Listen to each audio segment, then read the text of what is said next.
Muy buen día, les saluda Oscar Luna, esto es para la revista Disruptiva. Esta es la segunda parte de Explicando la Curva, los videos donde tratamos de explicar todas las cosas que usted quiere saber sobre las progresiones matemáticas que estamos publicando. Esta vez nos acompaña James Humberstone una vez más, Javier Cladellas, y ahora también nos acompaña el doctor Oscar Picardo. Hola, ¿qué tal? ¿Cómo están? Buenas tardes. Tardes. Bueno, empecemos rápidamente. Hola, buenas tardes. Estar reunidos. La primera pregunta es esta, Javier, creo que la tenés más presente. Los demás, si quieren aportar, bienvenidos. ¿Cuáles son las variables que utilizamos para esta progresión matemática? Ok, las variables.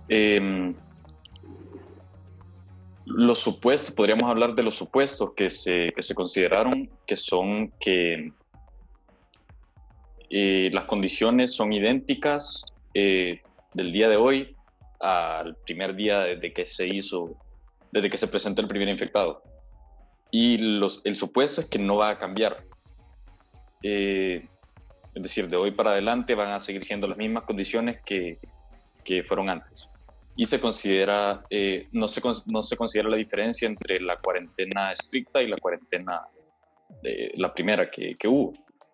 Y bueno, no hubo mayor resultado, entonces se puede seguir considerando eso.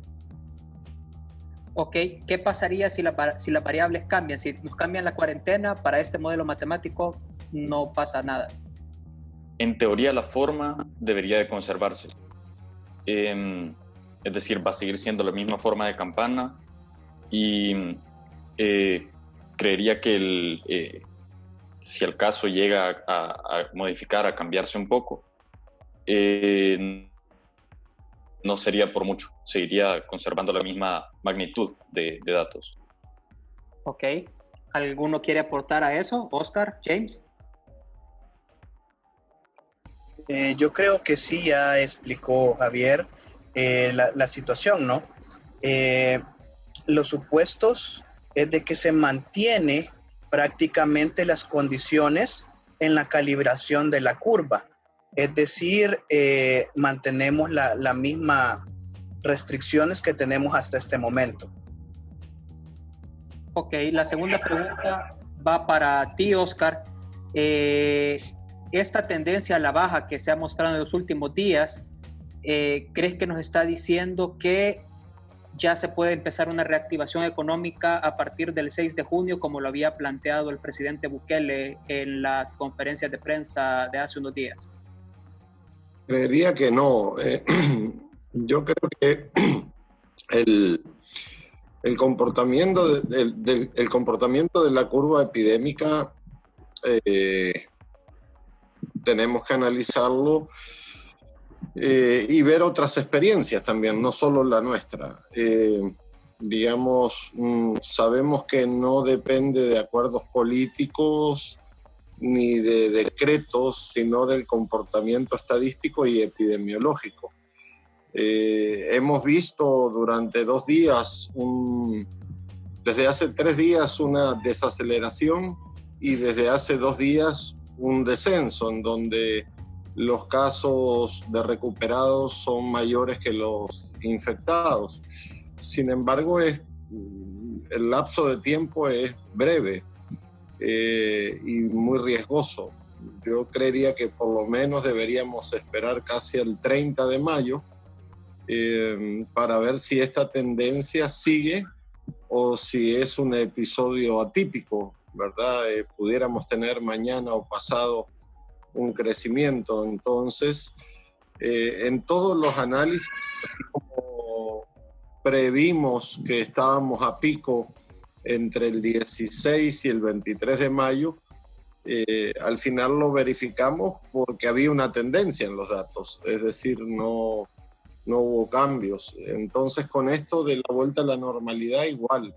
Hemos visto 3 días de desaceleración, 2 días de crecimiento, y si esto se mantiene hasta el 30, sí ya podríamos hablar de vuelta a la normalidad, sí es un tiempo para planificarlo, obviamente, ¿verdad? Porque el proceso es complejo y a estas alturas ya deberían de tener un plan de cómo va a ser, qué sectores, con qué criterios, todo eso se tendría que tener planificado, y cuando tengamos certeza y evidencia de facto de que sí hay una tendencia marcada, ya se busca fecha. Esta es otra de las preguntas que más nos hacen vía Twitter, y es ¿por qué nosotros hablamos de un pico como varios días y no solo un día, no solo un pico así? Bueno, cuando nosotros referimos a un pico, estamos hablando de un periodo de tiempo. Y es que, tal como lo ha explicado el doctor Picardo, tenemos una tendencia. Definitivamente que el pico va a tener un valor máximo, pero lo vamos a poder notar ya cuando la tendencia esté, ya la epidemia esté bajando, ¿no? En la curva. Pero por el momento nosotros cuando hablamos de un pico, estamos hablando de un periodo de tiempo de 2 a 3 días antes del punto máximo y 2 y 3 días después del punto máximo. Y esta última es una pregunta con trampa, pero intentemos aterrizar a la gente. ¿Qué pasaría si los números que proporciona el gobierno son falsos? ¿Cómo impactaría a este modelo? El problema es que ahí creo que no solo impactaría el modelo, sino que a todo El Salvador. Sí, nosotros, digamos, hemos trabajado con las cifras oficiales, no tenemos un sistema paralelo o propio de generación de información, que sería lo ideal, pero la magnitud de contar con un sistema de información propio sería muy complejo. Sin embargo, yo creo que, como lo he escrito por ahí, no creo que estén engañando. Al final estos son fenómenos. Estamos frente a un fenómeno que presenta una identidad estadística, y lo que ha sucedido en Costa Rica o lo que está sucediendo en Guatemala o en países que tienen medidas similares a las nuestras. Entonces creo yo que yo los he catalogado como espejos epidemiológicos. Es decir, sería un suicidio político esconder datos o engañar con datos. Yo creo que nadie gana con eso. Hay mucha teoría conspirativa de que hay muertos que no se registran o que no quieren decir los datos. Yo realmente creo que eso no deja de ser solo teoría conspirativa. No creo que beneficie a nadie el ocultar datos o manipular datos. Entonces, y si se hicieran, tenemos esos espejos estadísticos como para ir comparando. Costa Rica nos llevaba 12 días de ventaja según los modelos y según los datos. Obviamente es una sociedad más disciplinada, con mejores miradas técnicas. El presidente de la República tenía a Fabio Sánchez, que fue formado en la misma escuela de Carlos Castillo Chávez, que es nuestro mentor, digamos. Hicieron las cosas mejor, pero cuando nosotros vimos la curva de ellos se parecía mucho a la nuestra.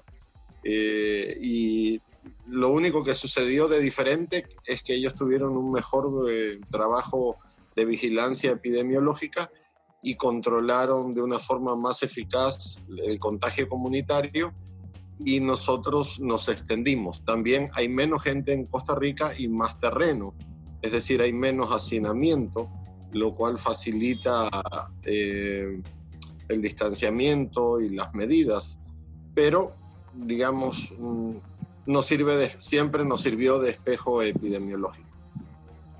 Ok, eso es todo por ahora, estas 4 preguntas para explicar la curva, y esperamos tener otro video la otra semana porque evidentemente seguiremos en cuarentena y publicando estas proyecciones matemáticas. Muchas gracias a todos, cuídense.